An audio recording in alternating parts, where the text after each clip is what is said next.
ഹരേ കൃഷ്ണ. സർവം ശ്രീ രാധാകൃഷ്ണാർപ്പണമസ്തു. സർവത്ര ഗോവിന്ദനാമ സങ്കീർത്തനം. ഗോവിന്ദ ഹരേ ഗോവിന്ദ. ശ്രീമദ് ഭാഗവതം 22ാമത്തെ ഭാഗം, അതായത് ദ്വിതീയ സ്കന്ധം ആണ് നമ്മളിന്ന്. പ്രഥമ സ്കന്ധം കഴിഞ്ഞ ദിവസം കൊണ്ട് തീർന്ന് 21 ഭാഗങ്ങൾ വരെയും ഇന്ന് 22ാമത്തെ ഭാഗം ദ്വിതീയ സ്കന്ധം ആണ് നമ്മൾ ഇന്ന് വിവരിക്കുന്നത്. വിരാട് സ്വരൂപ വർണ്ണനമാണ് 2ാമത്തെ സ്കന്ധത്തിൽ. അത് നമുക്ക് നോക്കാം. ശ്രീ ശുഗമഹർഷി, അതായത് വേദവ്യാസ മഹർഷിയുടെ മകനായ ശ്രീ ശുഗ ബ്രഹ്മർഷി പറയുകയാണ് പരീക്ഷത്തിനോട്, രാജാവേ, മരിക്കുന്ന മനുഷ്യർ എന്താണ് കേൾക്കേണ്ടത്? എന്താണ് മരിക്കാനിരിക്കുന്ന മനുഷ്യർ കേൾക്കേണ്ടത്? എന്താണ് കീർത്തിക്കേണ്ടത്? എന്താണ് സ്മരിക്കേണ്ടത് എന്ന് അങ്ങനോട് ചോദിച്ചില്ലേ? ആ ചോദ്യം വളരെ ഉചിതമായി. എല്ലാവരും മരിക്കുന്നവരായതിനാൽ ഈ ചോദ്യവും അതിനുള്ള മറുപടിയും ലോകത്തിന് മുഴുവൻ പ്രയോജനകരമാണ്. ആത്മതത്വത്തെ അറിയാൻ പോലും ശ്രമിക്കാതെ വെറും ഭൗതിക ജീവിതത്തിൽ മുഴുകിക്കഴിയുന്ന പ്രാകൃതരായ ഗൃഹസ്ഥന്മാർക്ക് ആയിരക്കണക്കിന് വിഷയങ്ങൾ കേൾക്കാനുണ്ടാവും, അല്ലേ? നമ്മുടെ ശുഗമഹർഷി പറഞ്ഞിരുന്നു, പ്രാകൃതന്മാരാണെന്ന് ഗൃഹസ്ഥാശ്രമത്തിൽ മുഴുകിക്കഴിയുന്നവർ. അവർക്ക് കേൾക്കാൻ ആയിരക്കണക്കിന് വിഷയങ്ങളുണ്ടാകും, സന്തോഷിക്കുവാനും സമയം കളയുവാനും. അവരുടെ പകൽ സമയം മുഴുവൻ പണം സമ്പാദിക്കാനും കുടുംബ ഭരണത്തിനുമായി പ്രവർത്തിച്ചുകൊണ്ടേയിരിക്കും. രാത്രി മുഴുവൻ ഉറങ്ങിക്കൊണ്ടേ പാഴാക്കി കളയുന്നു. ശരീരം, ഭാര്യ, പുത്രന്മാർ മുതലായവയെല്ലാം നശിക്കുന്നവയാണ്. ഈ പരമാർത്ഥ തത്വം അറിയാതെ അവരിലുള്ള ആസക്തി കാരണം തനിക്ക് വേണ്ടപ്പെട്ടവർ മരിക്കുന്നത് കണ്ടാലും താൻ മരിക്കുമെന്ന വസ്തുത ഓർമ്മിക്കുന്നേയില്ല. അതിനാൽ ഭാരതവംശത്തിൽ ജനിച്ച കീർത്തിമാനായ പരീക്ഷത്തെ, ഭയനിവൃത്തിയെ ആഗ്രഹിക്കുന്നവർ സർവാത്മാവായ ഭഗവാൻ ശ്രീഹരിയെ തന്നെയാണ് കേൾക്കുകയും കീർത്തിക്കുകയും സ്മരിക്കുകയും ചെയ്യേണ്ടത്. കാരണം മറ്റ് ഉള്ള എല്ലാ ബന്ധങ്ങളും, ഭൂമിയിൽ കിട്ടുന്ന എല്ലാ കാര്യങ്ങളും എല്ലാം നശിക്കുന്നതാണ്, നഷ്ടപ്പെട്ടു പോകുന്നതാണ്. എങ്കിൽ ശ്രീഹരിയെക്കുറിച്ച് കേൾക്കേണ്ട, സ്മരിക്കുന്ന കാര്യങ്ങൾ ഒരിക്കലും നശിക്കുന്നതല്ല. നമ്മുടെ ആത്മാവിന് തിരികെ പോകുമ്പോൾ കൂട്ടിന് വേണ്ടതാണ്. മരണമല്ല, മരണഭയമാണ് ദുഃഖകാരണം. മരണഭയം നീങ്ങണമെങ്കിൽ ശരീര അഭിമാനം ഇല്ലാതാവണം. ഭക്തി കൊണ്ട് മനസ്സ് ഈശ്വരാകാരമായി തീർന്നാലേ ശരീര അഭിമാനം നീങ്ങൂ. അതാണ് വിശ്വാത്മാവായ ഭഗവാന്റെ മഹിമകളെ കേൾക്കലും കീർത്തിക്കലും ഭഗവാനെ സ്മരിക്കലുമാണ് ഭയനിവൃത്തിക്കുള്ള അനുഷ്ഠാനമെന്ന് പറഞ്ഞത്. സാഖ്യം, യോഗം, സ്വധർമാനുഷ്ഠാനം ഇവ കൊണ്ട് സാധിക്കേണ്ടതായ പരമപ്രയോജനം അവസാന കാലത്ത്, അതായത് മരണകാലത്ത് നാരായണ സ്മരണ ഉണ്ടാവുക എന്നതാണ്. അതിനുവേണ്ടിയാണ് വേദത്തിലെ വിധി നിഷേധങ്ങൾക്ക് പോലും അതീതരും ബ്രഹ്മനിഷ്ഠന്മാരുമായ മഹർഷിമാർ പോലും എപ്പോഴും ഭഗവാന്റെ നാമം ജപിച്ചുകൊണ്ടിരിക്കുന്നത്. അപ്പോൾ ഇതെല്ലാം മരണസമയത്ത് ശ്രീഹരി വിഷ്ണുവിന്റെ സ്മരണയിലൂടെ കടന്നു പോകുവാൻ വേണ്ടിയാണ്. ഇന്നേക്ക് 7ാം ദിവസം തക്ഷകൻ അങ്ങയെ സമീപിക്കുമ്പോൾ അങ്ങയുടെ മനസ്സ് ഈശ്വരാകാരമാവുകയാണ് വേണ്ടത്. അതിനായി ഞാൻ ഭാഗവതം അങ്ങയ്ക്ക് ഉപദേശിച്ചു തരാം. ഈ ഭാഗവത പുരാണം വേദത്തിന് തുല്യമാണ്. ദ്വാപരയുഗ അവസാനത്തിൽ എൻ്റെ അച്ഛനായ വ്യാസമഹർഷിയാണ് എനിക്ക് ഈ പുരാണം പഠിപ്പിച്ചു തന്നത്. ഞാൻ നിർഗുണ ബ്രഹ്മത്തിൽ നിഷ്ഠയോടു കൂടിയവനാണ്. അതിനാൽ കൃതകൃതനാണ്. എന്നുവെച്ചാൽ എനിക്ക് എല്ലാ കർമ്മങ്ങളും അവസാനിച്ചവനാണെന്ന് ശ്രീ ശുഗ ബ്രഹ്മർഷി പരീക്ഷത്തിനോട് പറയുകയാണ്. ഒന്നിലും താല്പര്യമില്ലാത്തവനാണ്. എങ്കിലും ഭഗവാന്റെ ലീലകൾ എന്നെ വല്ലാതെ ആകർഷിച്ചു. അതാണ് ഞാൻ ഈ ഭാഗവത സംഹിത പഠിക്കുവാൻ കാരണം. അത് ഞാൻ അങ്ങയെ കേൾപ്പിക്കാം. അങ്ങ് ഭഗവാന്റെ സ്വന്തം ആളാണല്ലോ. ഭാഗവതം ശ്രദ്ധയോടെ കേൾക്കുകയാണെങ്കിൽ മനസ്സ് ശുദ്ധമായി തീർന്ന് മോക്ഷസ്വരൂപനായ ഭഗവാനിൽ 7-ാം ദിവസമാകുമ്പോഴേക്കും അങ്ങയ്ക്ക് ഉറച്ച ഭക്തി ഉണ്ടാകും. ലോകസുഖങ്ങളെ ആഗ്രഹിക്കുന്നവർക്ക് അവയെയും, വിരക്തന്മാർക്ക് ഭക്തിയെയും, യോഗികൾക്ക് ജ്ഞാനത്തെയും സമ്പാദിക്കാനുള്ള സുഗമമായ അനുഷ്ഠാനമാണ് ഭഗവാൻ ശ്രീഹരിയുടെ തിരുനാമ കീർത്തനം. ലക്ഷ്യബോധമില്ലാത്തവന് എത്ര നീണ്ട ആയുസ് കിട്ടിയിട്ടും എന്തു പ്രയോജനമുണ്ടാകുന്നു? ഒരു പ്രയോജനവുമില്ല. അയാൾ ആ ആയുസ് മുഴുവൻ വിഷയസേവയിൽ പാഴാക്കി കളയുകയേ ഉള്ളൂ. എന്നാൽ ലക്ഷ്യബോധമുണ്ടായാൽ കിട്ടുന്ന ഒരു മുഹൂർത്ത നേരം, അതായത് 48 മിനിറ്റാണ് ഒരു മുഹൂർത്ത നേരം എന്ന് പറയുന്നത്, അതുപോലും നമുക്ക് വില പിടിച്ചതാണ്. ആ 48 മിനിറ്റ് പോലും നമുക്ക് വില പിടിച്ചതാണ്. ആ ചുരുങ്ങിയ സമയം കൊണ്ട് പോലും ജന്മസാഫല്യം നേടാൻ നമുക്ക് കഴിയും. അതാണ് ഒരു മുഹൂർത്ത മാത്രേണ ഖഡ്വാങ്കൻ എന്ന രാജർഷി തനിക്ക് ഇനി 2 നാഴിക മാത്രം ആയുസ്സുള്ളെന്നറിഞ്ഞു. ഖഡ്വാങ്കനെ കുറിച്ച് നമ്മൾ എഴുത്തച്ഛൻ്റെ കൃതിയിൽ നമ്മൾ കേട്ടിട്ടുണ്ട്. ഖഡ്വാങ്കൻ എന്ന രാജർഷിയെക്കുറിച്ച് അദ്ദേഹത്തിന് ആകെ 2 നാഴിക മാത്രം സമയം കിട്ടിയപ്പോൾ, അത്രയേ ആയുസ്സുള്ളെന്ന് മനസ്സിലാക്കിയപ്പോൾ ആ ചുരുങ്ങിയ സമയം കൊണ്ട് അദ്ദേഹം എല്ലാം ഉപേക്ഷിച്ച് അഭയസ്വരൂപനായ ഭഗവാനെ പ്രാപിച്ച് മുക്തനായി തീർന്നു. ഖഡ്വാങ്കനെ അപേക്ഷിച്ച് അങ്ങ് ആയുഷ്മാനാണ്. കാരണം ഖഡ്വാങ്കന് 2 നാഴിക മാത്രമേ സമയമുണ്ടായിരുന്നുള്ളൂ. അങ്ങയ്ക്ക് 7 ദിവസം ആയുസ്സുണ്ടല്ലോ.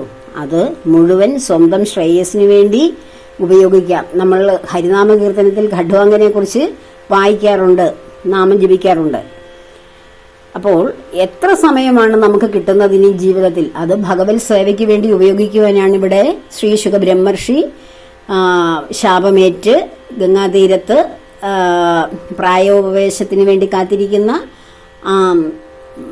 മഹർഷീശ്വരന്മാരാലും പൗരമുഖ്യന്മാരാലും ശ്രേഷ്ഠ ഗുരുജനങ്ങളാലും ചുറ്റപ്പെട്ട ആ പരീക്ഷത്തിന് ശ്രീശുക ബ്രഹ്മർഷി ഉപദേശം കൊടുക്കുകയാണ്. 7 ദിവസം മാത്രം ജീവിതത്തിലുള്ളത് വലിയൊരു ആയുസ്സായി കാണുന്നു ഖഡ്വാങ്ക രാജർഷിയെ അപേക്ഷിച്ച് നോക്കുമ്പോൾ.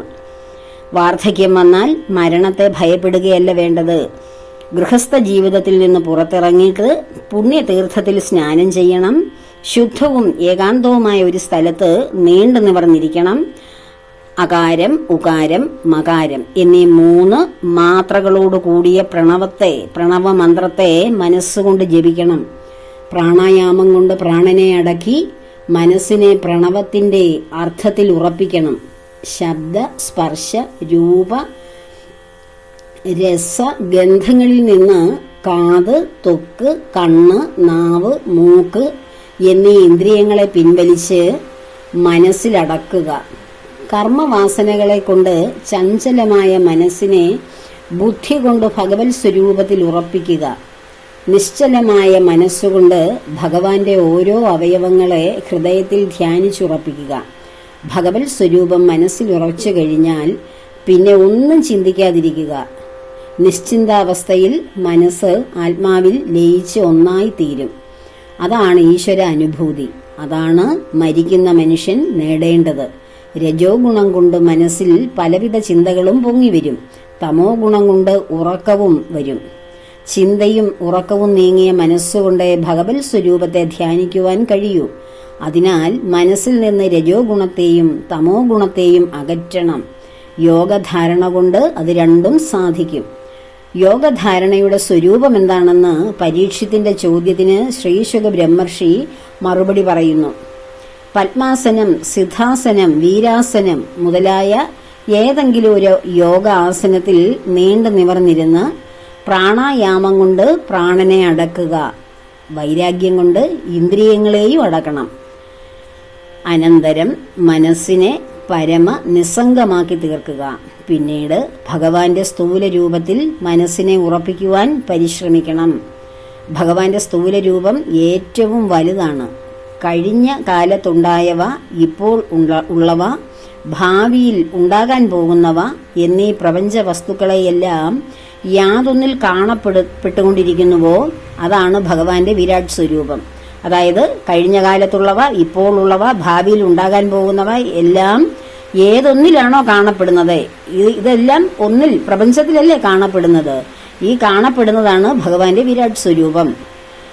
ഭൂമി, ജലം, അഗ്നി, വായു, ആകാശം, അഹങ്കാരം, മഹത്തത്വം, ഇങ്ങനെ 7 ആവരണങ്ങളോട് കൂടിയ ബ്രഹ്മാണ്ഡത്തിൽ പ്രപഞ്ചകാരേണ വിളങ്ങുന്ന പരമാത്മാവിനെയാണ് വിരാട് പുരുഷൻ എന്ന് പറയുന്നത്. ആ വിരാട് പുരുഷനിലാണ് ധാരണ കൊണ്ട് മനസ്സിനെ ഉറപ്പിക്കേണ്ടത്. ശുക ബ്രഹ്മർഷി പരീക്ഷത്തിനെ ഉപദേശിക്കുകയാണ്.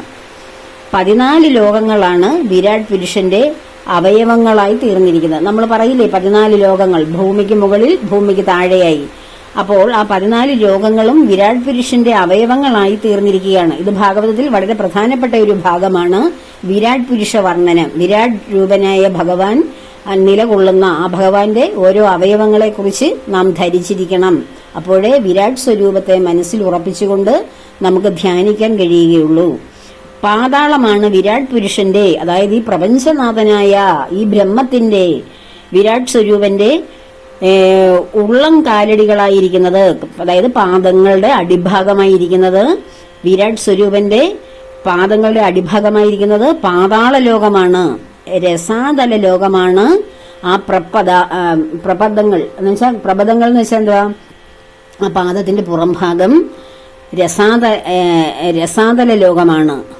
പാതാള ലോകം എന്ന് വെച്ചാൽ പാദത്തിന് അടിഭാഗം, പാദത്തിന്റെ പുറം ഭാഗമാണ് രസാതല ലോകങ്ങൾ. കാലടികളുടെ പുറം ഭാഗവും കാൽ മടമ്പിന്റെ പിൻഭാഗവും കൂടി വരുന്ന ആ സ്ഥലത്തിനെയാണ് നമ്മൾ പ്രപദങ്ങൾ എന്ന് പറയുന്നത്. അതായത് കാൽ അടികളുടെ പുറം ഭാഗവും കാലടികളുടെ പുറത്ത് കാണുന്ന ഭാഗവും നമ്മൾ ചെരുപ്പൊക്കെ ഉപയോഗിക്കുന്ന ഭാഗവും ആ കാലിന്റെ മടമ്പിന്റെ പിൻഭാഗവും ആ ഉപ്പൂറ്റിയുടെ പുറം ഭാഗവും കൂടി വരുന്ന ഭാഗമാണ് പ്രപദങ്ങൾ എന്ന് പറയുന്നത്. മഹാതലം എന്ന് പറയുന്നത് നരിയാണികളാണ്. നരിയാണികൾ എന്ന് വെച്ചാൽ ആ കണകാലിന്റെ താഴ്ഭാഗത്തിനെയാണ് നരിയാണികൾ എന്ന് പറയുന്നത്. ആ ഭാഗത്തിനെ മഹാതലമാണ്. നമ്മളിപ്പം 3 ലോകങ്ങളാണ് പഠിച്ചത്. പാതാള ലോകം, രസാതലം, അടുത്തത് മഹാതലം. ഇങ്ങനെ 3 ലോകങ്ങൾ പഠിച്ചു. നരിയാണികളാണ് മഹാതലം ആയിട്ട് മാറിയിരിക്കുന്നത്. തലാതല ലോകം കണങ്കാലുകളാണ്. അപ്പോൾ ആ നരിയാണികളുടെ തൊട്ടു മുകളിലുള്ള കണങ്കാലുകളാണ് തലാതലം. അതിനുശേഷം വരുന്ന മേലോട്ട് വരുന്ന ലോകമാണ്, ഏറ്റവും അടിയിലുള്ളതാണ് പാതാളം. അതിന് മേലേക്ക് വന്ന ഭാഗങ്ങളാണ് മഹാതലം, തലാതലം. അത് കഴിഞ്ഞിട്ട് സുതലം. സുതല ലോകമാണ് പ്രപഞ്ചസ്വരൂപിയായ ഭഗവാന്റെ കാൽമുട്ടുകൾ. ആ സുതലത്തിലാണ് മഹാബലിക്ക് സ്ഥാനം ഉറപ്പിച്ചു കൊടുത്തത്. അത് ഭഗവാന്റെ കാൽമുട്ടുകളാണ്. വിതലം, അതലം എന്നീ 2 ലോകങ്ങളാണ് ഭഗവാന്റെ കാൽത്തുടകൾ. വിതലവും അതലവും കാൽത്തുടകൾ. ഭൂലോകമാണ് വിരാട് പുരുഷന്റെ അരക്കെട്ട്. അതായത് ഭൂലോകമാണ് വിരാട് പുരുഷന്റെ അരക്കെട്ട്. അന്തരീക്ഷ ലോകമാണ്, നമുക്ക് ഈ ഭൂമിയുടെ മുകളിലുള്ള ലോകമാണ് അന്തരീക്ഷം. ആ ഭൂമിയെ ചുറ്റപ്പെട്ട് കിടക്കുന്ന ലോകം അന്തരീക്ഷമാണ് ഭഗവാന്റെ നാഭി. സ്വർലോകമാണ്, ആ അന്തരീക്ഷത്തിന് മുകളിലാണ് സ്വർലോകം. അത് ഭഗവാന്റെ മാറിടമാണ്. മഹർ ലോകമാണ് കഴുത്ത്. ജനലോകം മുഖമാണ്. ജനലോകം എന്ന് പറയുന്നത് ഭൂമിയിൽ ശ്രേയസ്സായ കർമ്മങ്ങൾ ചെയ്ത് മഹാന്മാരായി മാറിയ ആൾക്കാരുടെ ആത്മാവ് വസിക്കുന്ന സ്ഥലമാണ് ജനലോകം. അത് മുഖമാകുന്നു. ആദിപുരുഷനായ ഭഗവാന്റെ നെറ്റി ആയിരിക്കുന്നത് തപോലോകമാണ്. തപസ്വികളുടെ ലോകമാണ് ഭഗവാന്റെ നെറ്റിത്തടം. സത്യലോകമാണ് ആയിരക്കണക്കിന് ശിരസ്സോടുകൂടിയ വിശ്വരൂപിയായ ഭഗവാന്റെ ശിരസ്. സത്യലോകം അതായത് ബ്രഹ്മലോകം, ബ്രഹ്മദേവന്റെ ലോകം ഭഗവാന്റെ ശിരസാണ്. ഇങ്ങനെ 14 ലോകങ്ങളാകുന്ന അവയവങ്ങളോടുകൂടിയ ഭഗവാനെയാണ് വിരാട് പുരുഷൻ എന്ന് പറയുന്നത്. അപ്പോൾ ഈ വിരാട് പുരുഷന്റെ ശരീര അവയവങ്ങളും ഓരോ ലോകങ്ങളുമായിട്ടുള്ള ബന്ധവും നാം പ്രത്യേകം ശ്രദ്ധിക്കണം, പഠിക്കണം. അത് ഇന്ദ്രൻ മുതലായ ദേവന്മാരാണ് വിരാട് പുരുഷന്റെ കൈകൾ.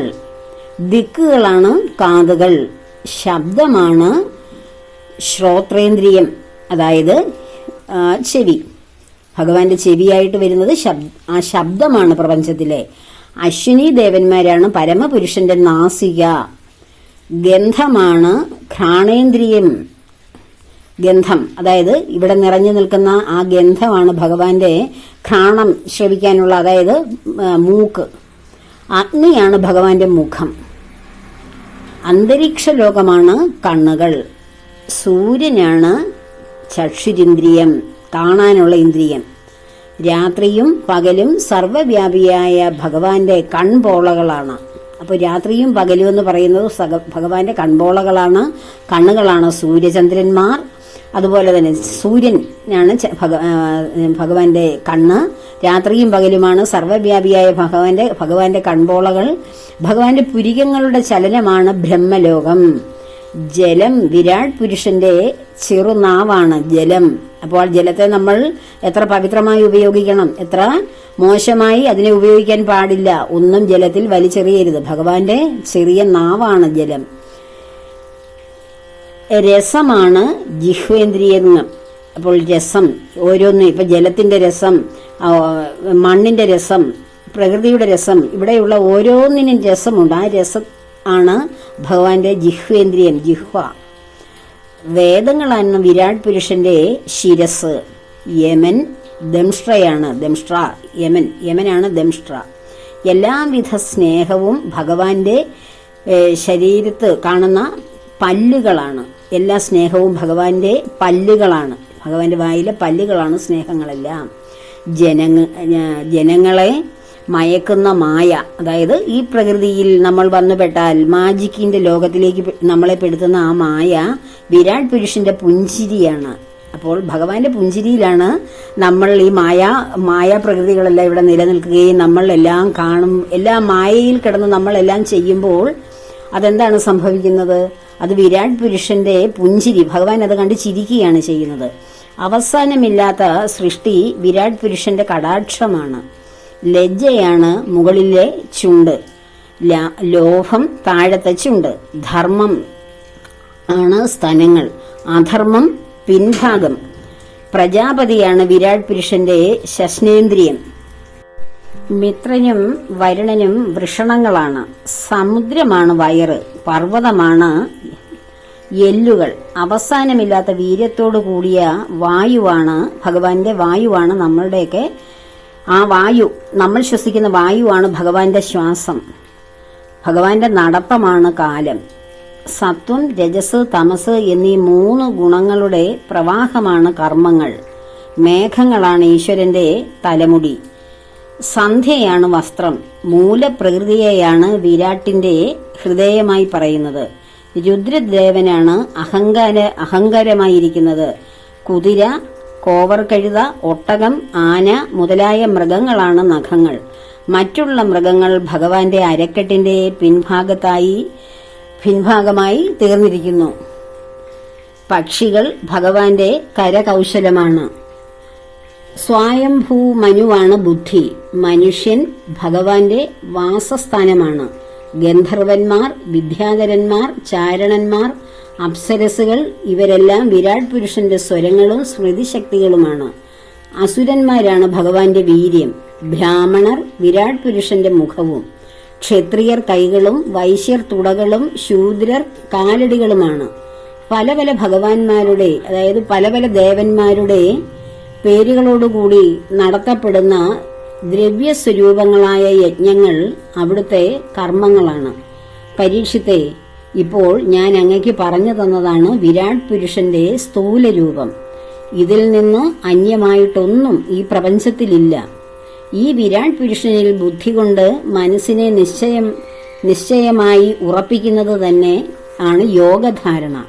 സ്വപ്നത്തിൽ താൻ തന്നെ പല വസ്തുക്കളായി കാണുന്നത് പോലെ ബുദ്ധിയിലൂടെ അനുഭവപ്പെടുന്നവയെല്ലാം പരമാത്മാവായ ഭഗവാന്റെ രൂപഭേദങ്ങൾ തന്നെ. സത്യസ്വരൂപനും ആനന്ദസ്വരൂപനുമായ ആ പരമാത്മാവായ ഭഗവാനെ ഭജിക്കുകയാണ് ഓരോ മനുഷ്യനും, മരിക്കാനിരിക്കുന്ന ഓരോ മനുഷ്യന്റെയും നിർവഹണം. ആ ഭഗവാനെയാണ് നാം ഭജിക്കേണ്ടത്. മറ്റെന്ത് വിഷയത്തിൽ മനസ്സ് വെച്ചാലും അത് അധപ്പതനത്തിന് കാരണമായി തീരും. അപ്പോൾ ഇതാണ് ശ്രീ ശുക ബ്രഹ്മർഷി പരീക്ഷിത്ത് മഹാരാജാവിന് പറഞ്ഞു കൊടുക്കുന്ന വിരാട് സ്വരൂപ വർണ്ണനം. ഇതാണ് ദ്വിതീയ സ്കന്ധം. അപ്പോൾ ഈ ദ്വിതീയ സ്കന്ധം വ്യക്തമായി മനസ്സിലാക്കുക. ഭഗവാന്റെ അനുഗ്രഹം എല്ലാവർക്കും ഉണ്ടാകട്ടെ. സർവവും ഭഗവാന്റെ പത്മപാദങ്ങളിൽ സമർപ്പിക്കുന്നു. ലോകാ സമസ്ത സുഖിനോ ഭവന്തു. സർവത്ര ഗോവിന്ദ നാമ സങ്കീർത്തനം. ഗോവിന്ദ ഹരേ ഗോവിന്ദ.